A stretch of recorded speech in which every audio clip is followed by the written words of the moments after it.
Okay, let's do this. That's the theme of the week, by the way. Nothing happens on Monday. Well, there are no aspects.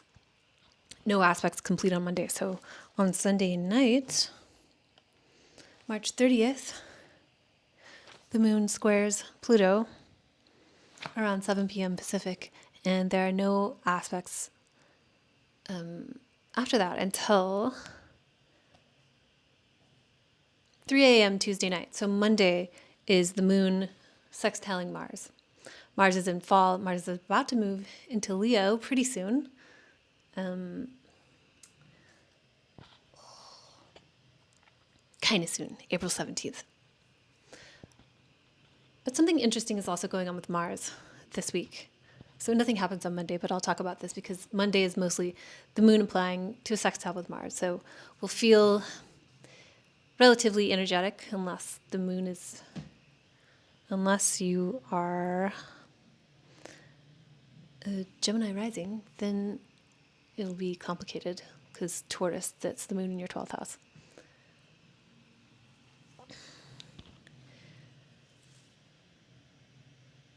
So yeah, Monday the moon is applying to a sextile with Mars, and that completes in the wee hours between Monday and Tuesday.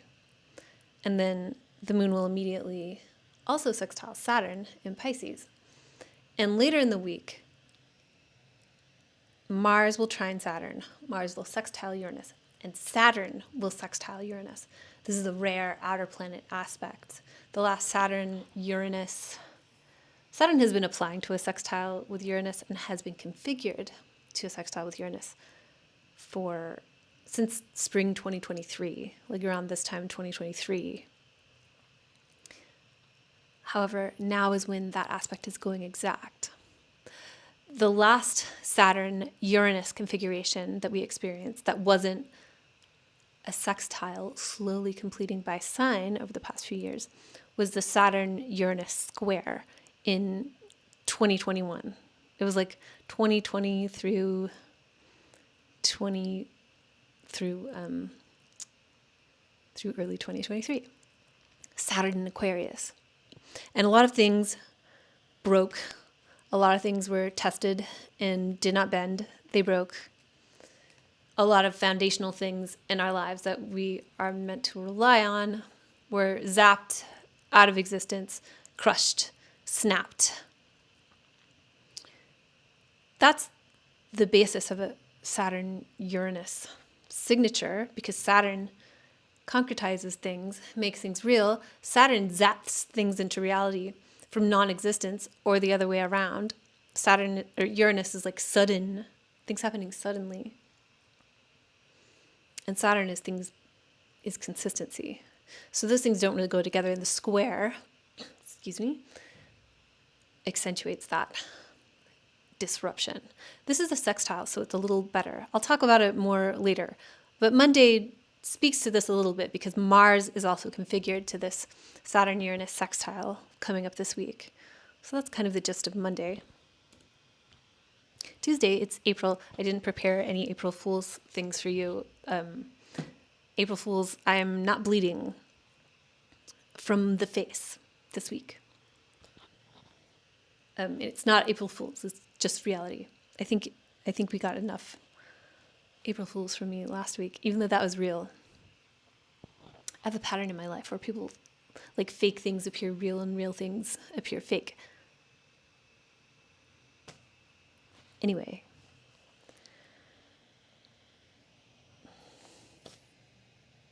That actually reminds me of a story. I don't know why this is so yellow, so golden hour today.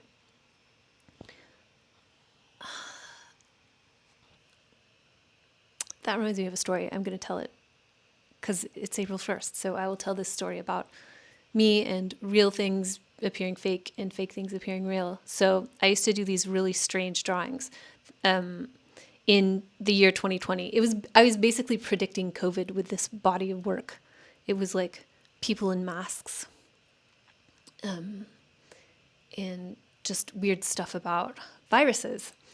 And there were these like long, like tube-like, spindly, kind of like fashion, kind of a combination between like a fashion model, really exaggerated, and the PRO from the Italian Commedia dell'arte. They're like these weird fashion clowns that I used to draw all the time. In the year 2000, like 98 through 2000, or longer. It was longer than that. I drew them into like the early 2000s, but anyway, I did a stylized version of this type of character I used to draw on newsprint, and I did it like with my left hand, and I made it look childlike. So I made it look like I drew it as a child, as a fun thing to do. And then I signed it like with my left hand. I made it look like it was signed by me.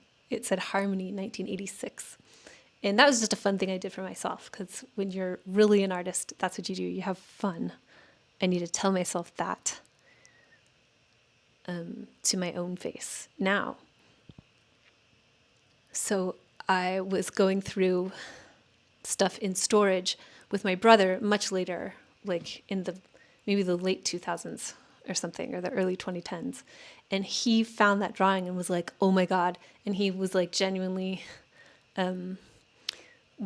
awestruck by the fact that I drew these characters that I was known for drawing much later as a child. Like, he couldn't believe it. And he couldn't believe it because it wasn't true. So I had to tell him, like, oh, that's a fake thing that I did. I did that during the time I was making those drawings in the early 2000s. And he was like, oh, okay. So later, and this might be my, this might be just my psychological stuff, because I think I have a kink where I'm always being misunderstood. I don't know if that should be called a kink or not. Anyway, so I found a book, and I don't think I have that in this room with me right now, because I'm not, like, where I live right now is not my house. I'm just kind of here, and all my stuff is in boxes. So I don't think I have that, or I would show it to you. So maybe I'll show it to you later. But it's a book that I made as a child in like kindergarten called The Sun and Stars by Harmony Ellington. And it's this little book where it's just like me, and it's drawings by me, and it looks like these fake drawings I made, and it's not like the weird characters. It's just like me. It's just like a little girl with like a ponytail.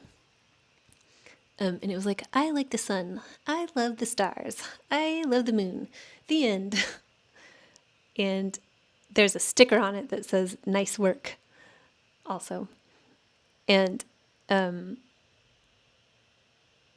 for some reason, I forget why, I sent it to my brother. And I was like, can you believe this? And I wasn't really thinking about the fake drawings, but he just sent me like a text with like a picture of the sticker that said nice work. And for some reason I got like an instant download, and I remembered that time when he was like, oh, I can't believe this. And I was like, oh, that's fake. So, and then he's not into astrology. He's a very materialist science person. So the subtext for me was like, can you believe this?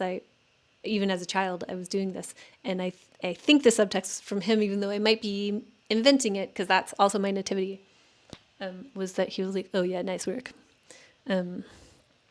I've seen how good you are at like making it look like you drew something when you're a child.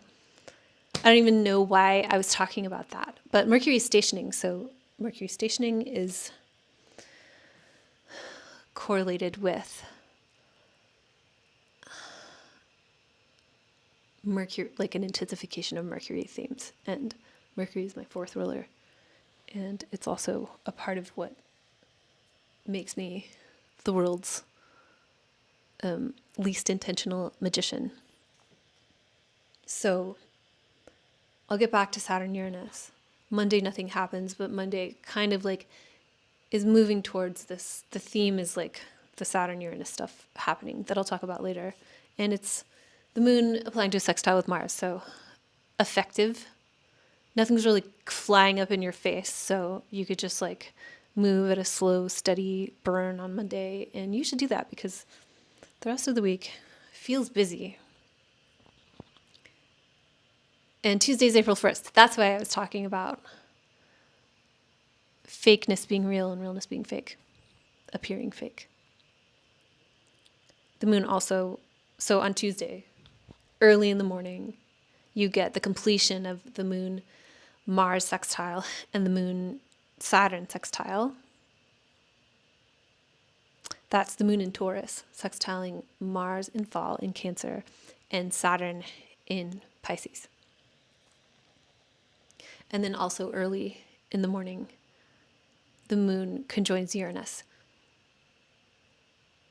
So you could actually give all those aspects over to Monday, kind of. Monday is like applying to that. Stuff that happens Monday might have something to do with those aspects completing early Tuesday morning and something surprising popping off.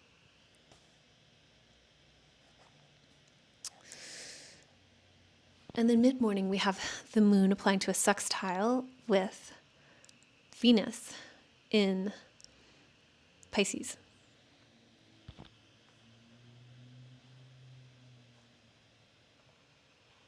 And the moon also applies to a sextile with Mercury in Pisces on the same day because Mercury just moved back into Pisces. I got confused for a minute because I forgot that Mercury is back in Pisces, which I'm not super excited about.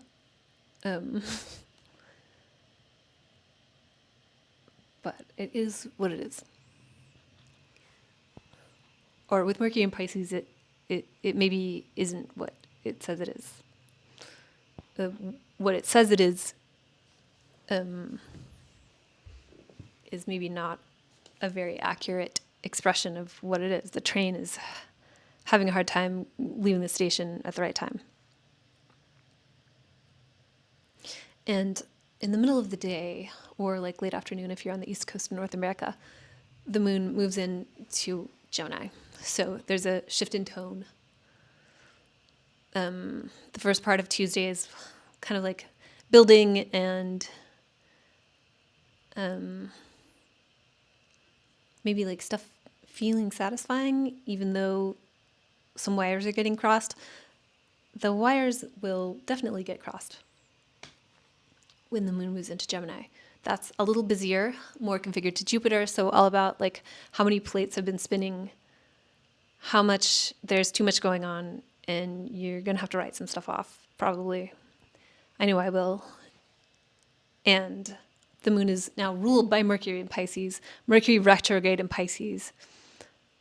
Somebody who had Mercury retrograde in Pisces, and I believe it was like close to the direct station, is Harry Houdini.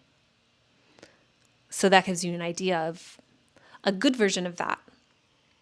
But it's not super direct. It's not like the dots aren't connected in a way that you can really understand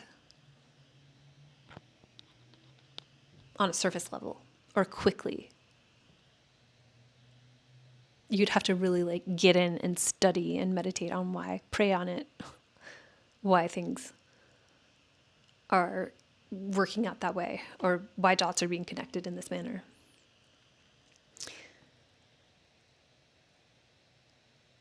Also, the moon sextiles Neptune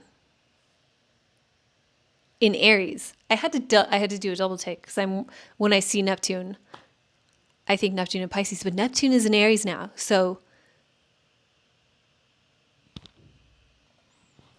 happy Neptune in Aries. This is our first aspect. First thing touching Aries. It's the moon activator. So if you didn't feel it yet, Neptune in Aries, you'll feel it on Tuesday. It's different. It's really different.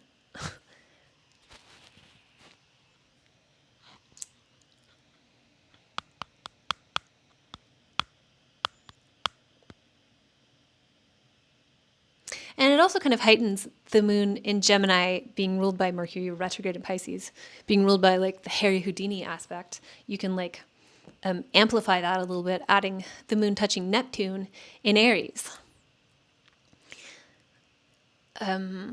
it's going to be disorienting in a brand new way. And at night, the moon trines Pluto. So we are, I got an email about decentralized physical infrastructure networks today. And that's what this Gemini, like Jupiter in Gemini, Pluto in Aquarius thing, when they first kind of like touched base with each other last year, the idea of decentralized physical infrastructure networks, or DPIN, came across my desk for the first time in regards to this is a part of how we'll get Web3 mass adoption. If you don't know what Web3 is, that's bringing the whole internet into the world. It's ubiquitous sensing, and the purpose is mostly to train artificial intelligence, to bring about the emergence of artificial superintelligence, which is a step beyond artificial general intelligence. Artificial superintelligence is a form of gnosis that surpasses humans. And I'm slowly reading through that book. There's a book called Superintelligence. I forget who wrote it, but I'm moving through it very slowly. I recommend reading the introduction just to get the gist. Like, you can just download the sample and read the introduction. To get a gist of what we're doing, what that is, and the dangers around it.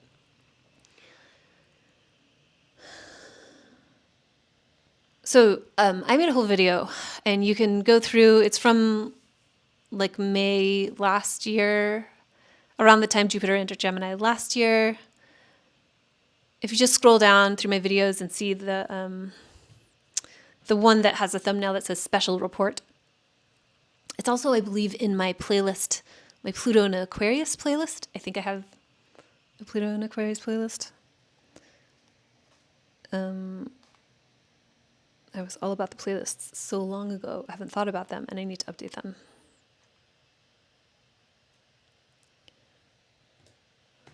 So, Wednesday. Tuesday's busy. Mondays doesn't have to be that busy. Monday's your prep day for Tuesday.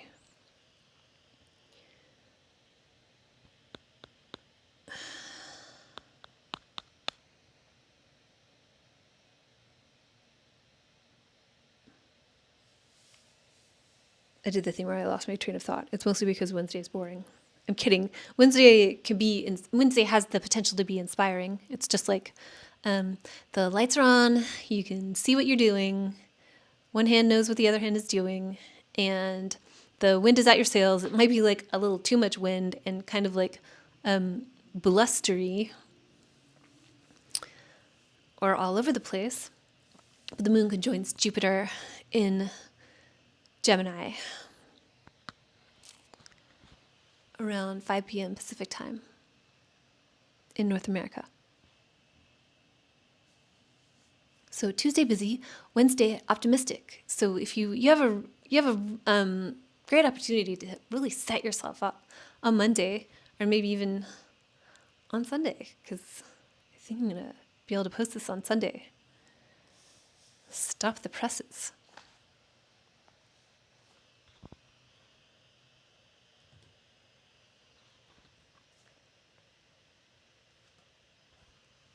Wednesday night and Thursday, the first part of Thursday, are a little more difficult. And it not necessarily, so like Wednesday night might be like a little somber after, because the moon conjoins Jupiter, and then the rest of the evening after that, the moon is applying to a square with Saturn. And that's like all that Jupiter stuff that got you all excited. Now there's like a roadblock of some kind.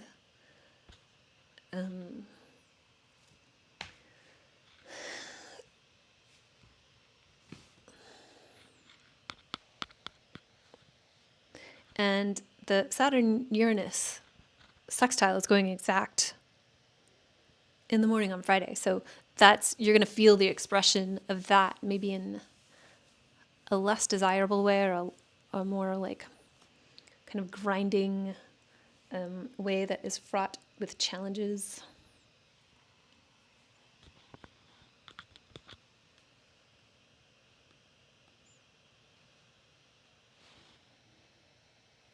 What am I doing? I lost a piece of notes and I'm trying to find it.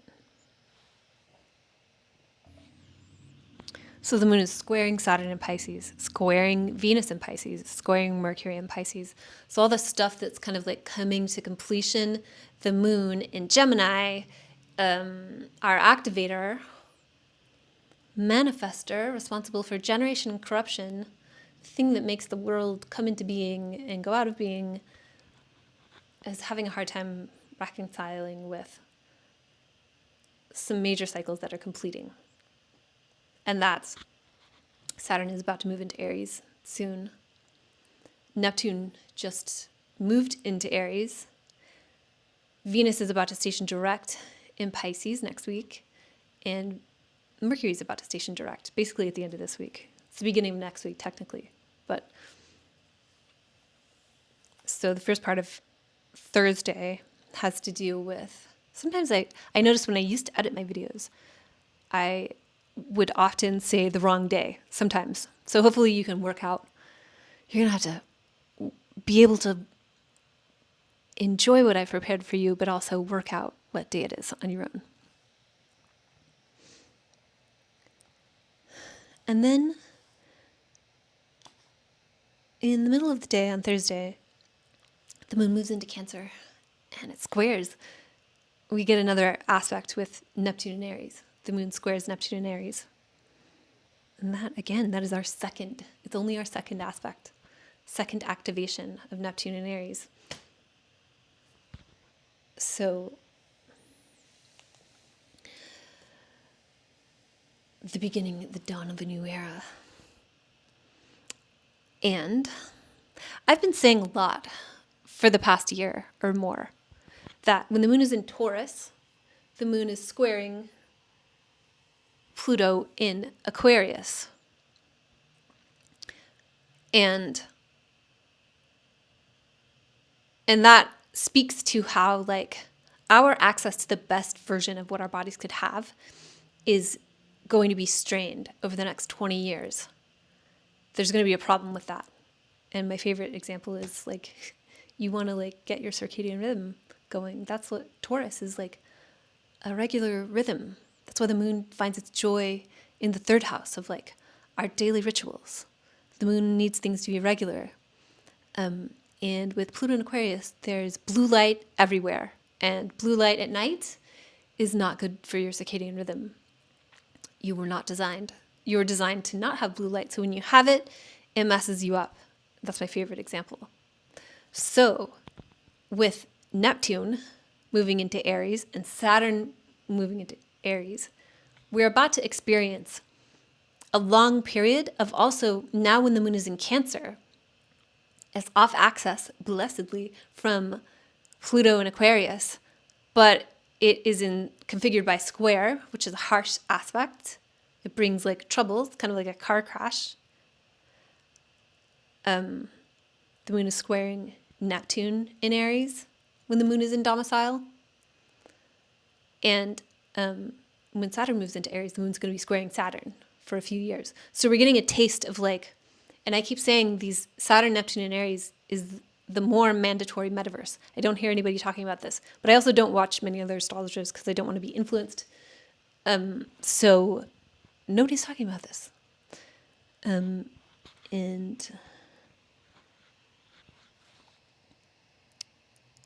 you heard it here first. I'm pretty sure of that. So I keep saying I made a video called Managed Wellness, and that's what MAHA is. It's managed wellness. It's putting your biology on the blockchain for a biosecurity state. I'm not coming from a partisan politics place. I don't think I need to say that. I think most of the astrology community is not down with MAHA, but there are like parts of it that are like, why wouldn't anybody want that? It's because it's a part of like building this world paradigm of ubiquitous sensing in order to train AI. But also when you have ubiquitous sensing, you can also, you get digital twins, like living total replicas of the behaviors of an organism that you can then nudge. You can nudge that model, and that in turn nudges the real person, the real being, So there's a lot of discussions around like freedom and control that need to happen that aren't happening. It's just like, oh, isn't cryptocurrency great? Isn't making everybody healthy and having organic food, isn't that great? And regenerative agriculture, that's a buzzword that it's being hijacked. Because of course regenerative agriculture is wonderful. But there's stuff beneath the surface around that isn't being talked about, and that is troubling. And decentralized physical infrastructure networks are also a part of that. Managed wellness and deepen are both, they're different ways to get to Web3 mass adoption, which is very important for the power structures that are now masquerading as just like interest groups or something. So, Moon in Cancer. Saturn, Uranus in Aries is the more mandatory metaverse. I have been saying that this is, our bodies are at odds with this for a long time. You can also watch my original Pluto and Aquarius video, which should be in a playlist, easy to find. I bring up a quote from, I forget his name. He was a Native American. Who is it? Do I say Native American, or I learned recently also that you shouldn't say Native American, you should say Indian. So I don't know which one it is. I also found out this year that my, who cares? This is just fun because I thought I was like 100% just like boring. Well, it doesn't have to be boring. I was taught that it's boring, but it really isn't. Like druid stuff really gives me the fizz, and that's for a reason. But I found out this year, and I might have known this before, but I forgot, that my great-great-grandmother, so my mother's father's mother's mother, was full-blooded Native American with like double braids, and it was like a taboo in the family. Like nobody talked about it because white men weren't supposed to marry Native American women. Anyway, so this Native, I'm just going to say Native American until, like, if you want to correct me, fine. Indian feels weird because they're not from India. But I get it if I am on a tangent. Anyway, this man that I quote in that video, he talks about this video that I made in spring of 2023. He talks about how these technologies, a part of what they do is mine the being part of human. And I'm going through a course with my Reiki teacher, who's also an acupuncturist and overall talented healer. And she had us listen to a podcast, and they're talking about the same stuff that I've been talking about for over a year, about how like blockchain mimics like the way blockchain records stuff and can make that record indelible to be carried through the ages, mimics, I guess, the way DNA works. So that's really interesting and very in line with what I've been talking about. And how also that like a part of this technology stuff, like giving over, and now I'm paraphrasing this podcast, which I can link if you want. It has to do with like obfuscating our knowledge of our own divinity, because that's where our power comes from. So if we aren't aware of our divinity, if we're just like materialist science only, we can be controlled much more easily. And hence Neil deGrasse Tyson. Not saying that's intentional, but like I think the way he used to be, and like Bill Nye, those people are out in the forefront. And the hardcore scientists know. I made a short form post about this, kind of. The hardcore scientists, the real hardcore scientists, understand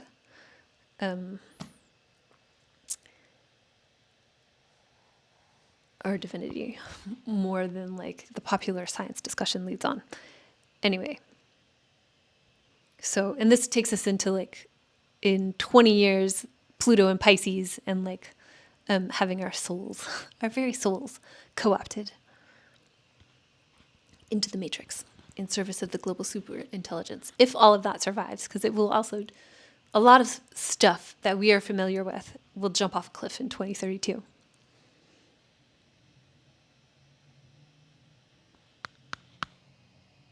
So Friday. Really, this is all, it happens, the Saturn-Uranus sextile goes exact Friday morning. So this is also like maybe majorly a Thursday thing, but also majorly like a whole past couple years thing. Early spring 2023 through now. And now it's like finally coming into existence. I think it has a lot to do with like the managed wellness situation. It speaks to that Jupiter-Saturn square pattern that like the first one was in August of 2024, the second one was in December of 2024, the third one will happen in new signs in June of 2024. And I think that has to do with the managed wellness situation. There's like something around the whole RFK Jr. Maha narrative that's going to be like more overt, more breathless, more about like the health and abundance piece of it is going to be more alluring, like those health memberships that are coming up. Because to know, all those metrics is to better optimize. That's not the only way you can better optimize, but it will be the way that is sold aggressively. And then with Saturn in Aries, so that's the Jupiter in Cancer part of the third Jupiter-Saturn square happening in June 2025. The Saturn in Aries part has to do with like a more mandatory metaverse. So your biometric data, the first two squares, August 2024, December 2024, they're about, you can go back and watch my Jupiter in Gemini video. One of the things is like getting all excited about blockchain. So those were like kind of like being breathless about like the new technologies. And then like they're going to come in strong and in a much more real way in June. But this is Saturn in Pisces sextiling Uranus in Taurus. There's a very embodied part of this. There was an embodied part of like all the blockchain hype. Over the past year with the Jupiter-Saturn square, that was Jupiter and Gemini squaring Saturn and Pisces. Information versus biology. And then they're going to switch with like the management versus biology. The leadership, and not just the divine right of kings, but like the divine right of kings has been claimed by a very heavy-handed military general. That's Saturn in Aries.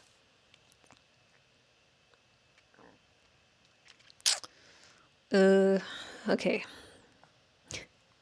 A part of not editing myself is to like stop saying and that was like one of the most egregious, dumb sounding ums I've ever said in my life. So Saturn sextile Uranus. There's an even keel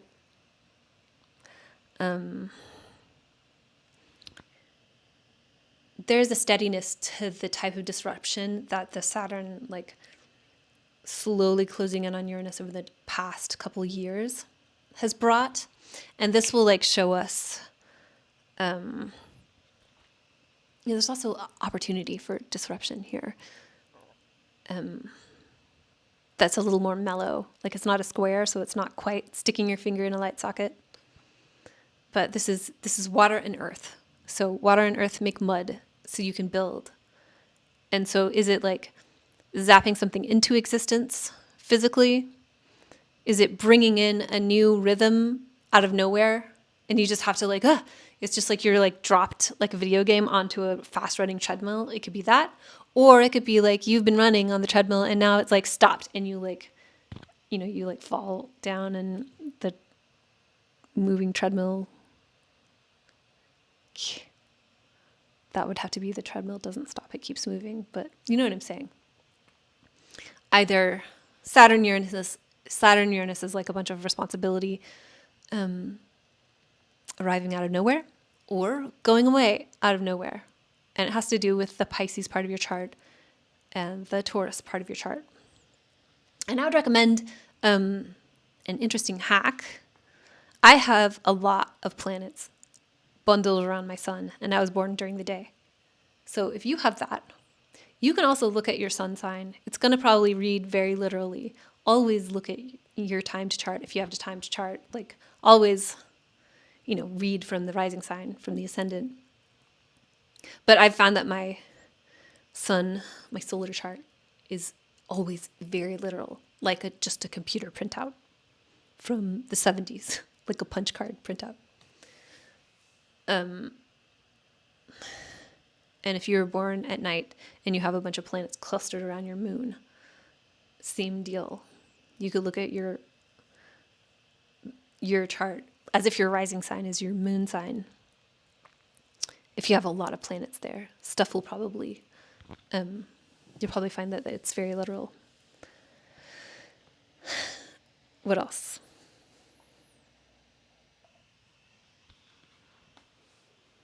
Also, the Saturn-Uranus, when Saturn was squaring Uranus, we saw 2020 through 2023, we saw a lot of civil unrest.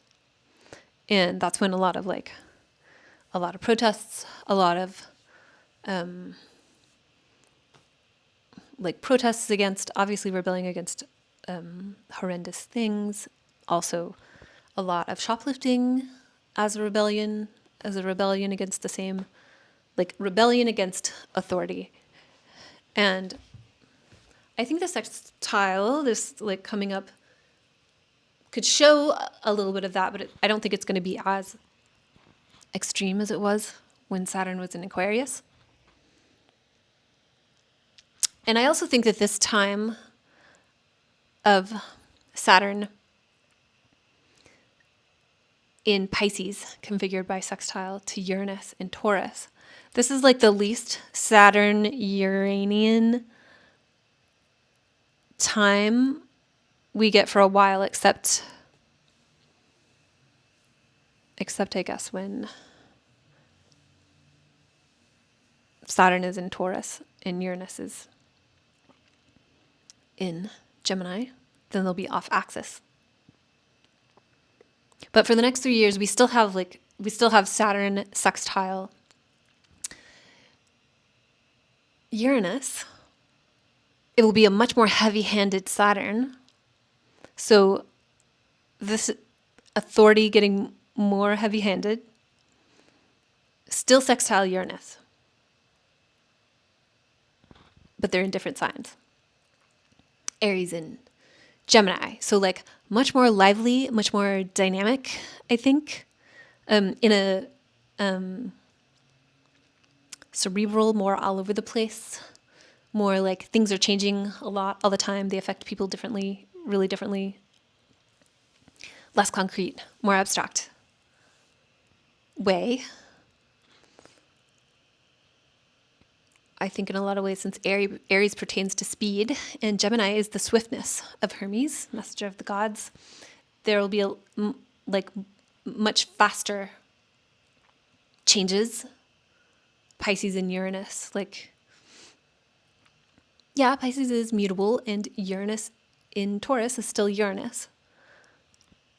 But I think the upcoming next 3 years of Saturn sextile Uranus will be more dynamic and more crazy and all over the place.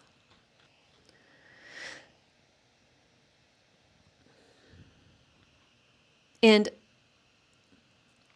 this is a closing sextile. So the next big Saturn-Uranus situation we get is Saturn conjunct Uranus. And that is in 2032, when every cycle model says things just like that everything we've known is going to change a lot more. We're going to see big expressions, concrete expressions of changes that we can see coming right now. Especially having to do with money, in my opinion, how money works and what real wealth is.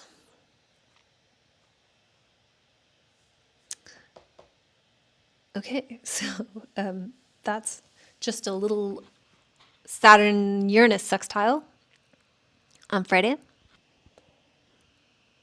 And Mars is involved in this. So there's like something being spurred. And it's interesting. It's Mars in Cancer, paving the way for Jupiter in Cancer. All the atrocities that happened with Mars in Cancer over the winter, they're going to be ameliorated greatly. Things were really, really bad. They were the worst.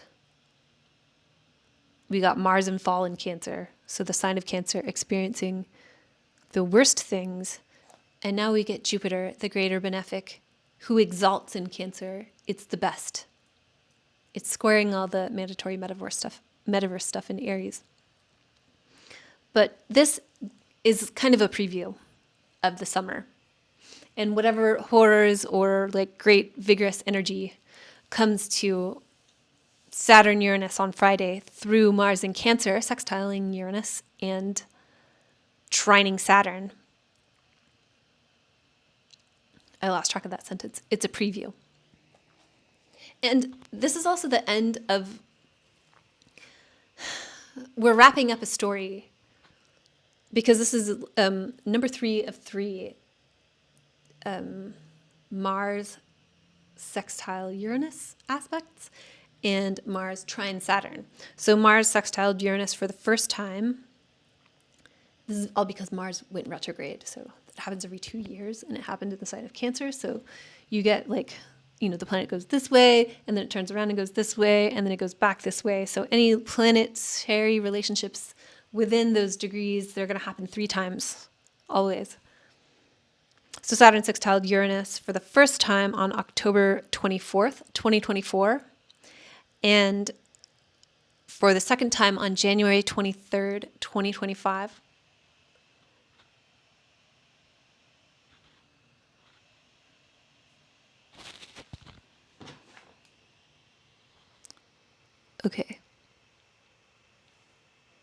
Okay. Sorry, I got a little freaked out because my thing was blinking, and I guess that means the battery's low. So I gotta wrap it up.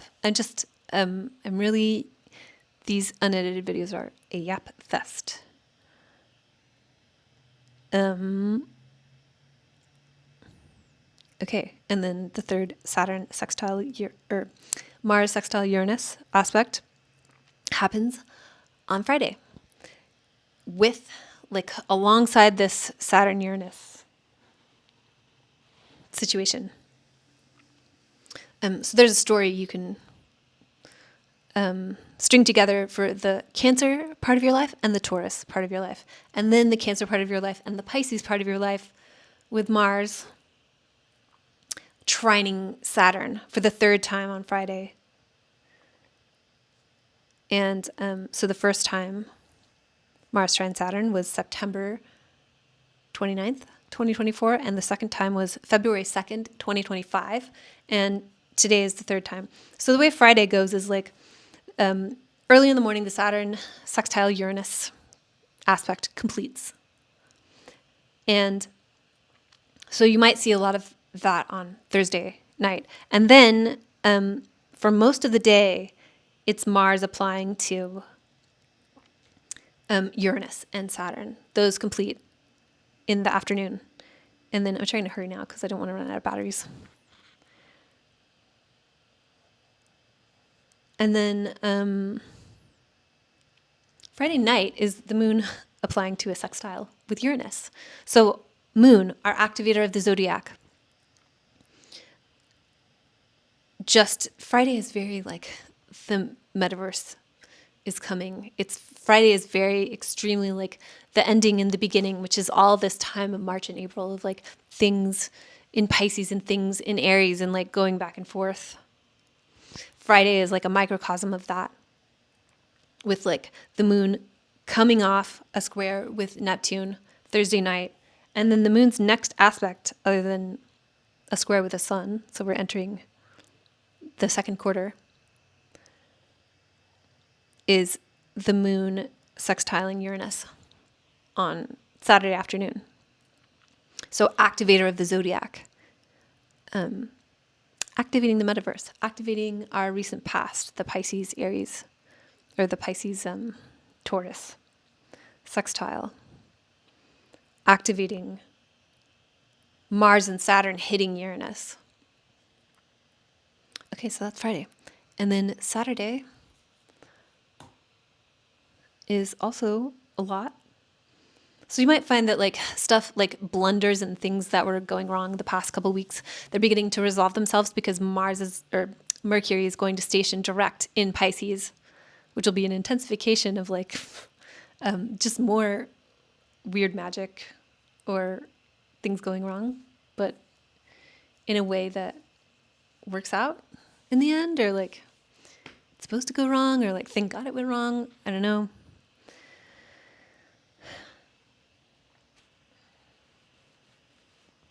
Mars, or the moon in Cancer, which is with Mars, by the way. So like if you got tired of the moon in Cancer applying to fallen Mars, you'll love the moon in Cancer squaring fallen Saturn and Neptune later this year. So Saturday morning is kind of harsh. And it could be harsh in a productive way. Just like have something, when the moon is applying to Mars, I always think of like have something that you can like sink your teeth into, you can sink your fangs into, something you can roll up your sleeves and get done. With the moon trining Saturn, you'll be able to like address your obligations in an effective way. I hope you have the opportunity to do that. Or they will just, it's a trine, so they will be addressed. And vigorously, because the moon is applying to a conjunction with Mars in fall. And Mars has been through a lot, so Mars is much more effective than it has been, even though it's fallen. So maybe the theme is around protection. And I don't know, Maha is coming for your soul, basically, using a long-term story arc, like a 20-year story arc. So maybe that is a good outlet for Mars and Cancer to protect. Find ways you can protect your body. I wrote something recently that is for publication. It's one of my favorite things I've ever written, and it's about that through the lens of astrology. So I will tell you more about that later. But on Saturday afternoon, the moon trines Venus and trines Mercury. So the moon in Cancer trining is like gotten away from the clutches of Mars and Saturn and is now making a trine with Venus in Pisces, which is beautiful, and Mercury in Pisces, which is like the third wheel, if you will. I hate that for myself. And then the moon moves into Leo and trines Neptune in Aries again. So this is a little preview of Mars is going to move into Leo in the middle of April. So we have the moon coming through and laying the groundwork. And we get another activation of Mars, or Neptune in Aries. And I think Neptune in Aries without Saturn in Aries, ruled by Mars in Leo, which is the second part of April and most of the beginning of May, like the first 2/3 of May, that sounds fun. You're going to get kind of like a downer, or like your hand smacked or your ass smacked with a whip, not in a fun, sexy way, later in May.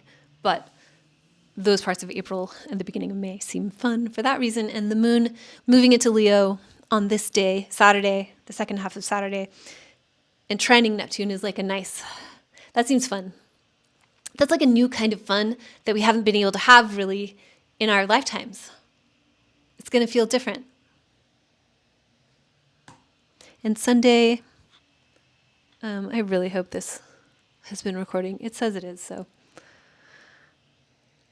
Sunday,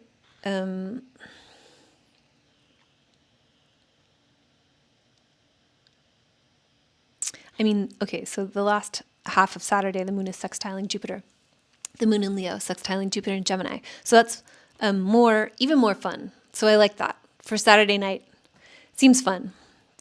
Mercury is stationing, Venus is about to station. Things are like, we're headed towards resolution. Even though it's like Venus stationing on Saturn, it could be bittersweet. Saturn is about endings. Pisces is like sort of the end, even though there is no ending or beginning to a circle. But there's an energetic, like, things dissolving kind of with Pisces, and an energetic, like, things igniting with Aries. So it rhymes with ending and beginning, even though it can't possibly be because it's a circle.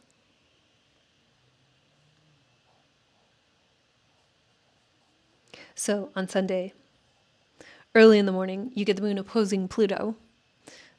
So your optimism could be like overcome with a heaviness that is like a feeling of doom, crushing doom or revenge.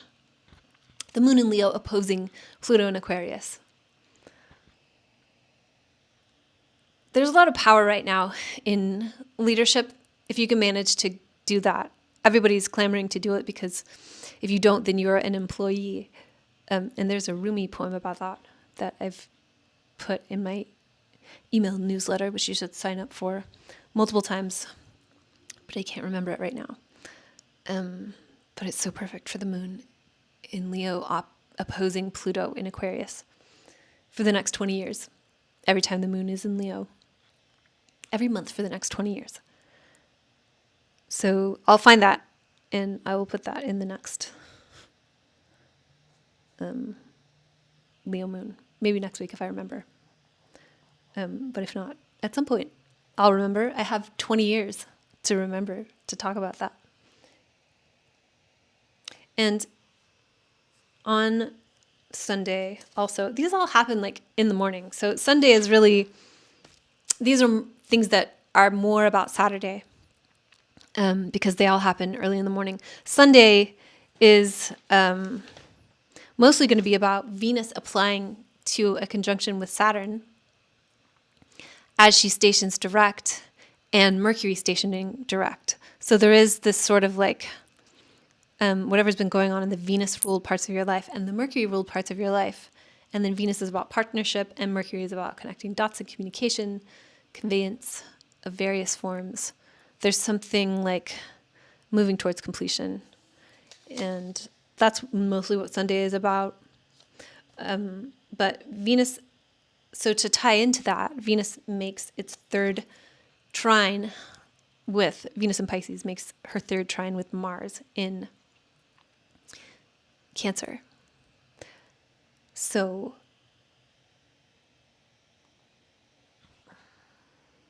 the first Venus in Pisces trine Mars in Cancer was on October 8th, 2024. The second Venus in Pisces trine Mars in Cancer was on January 25th, 2025, I think. And the third one, I'm losing light. The third one is today, Sunday, April 6th, 2025. So there are so many things ending and beginning in this week. Is really showing you them in a real way. Remember your Wi-Fi is a camera that can see through walls.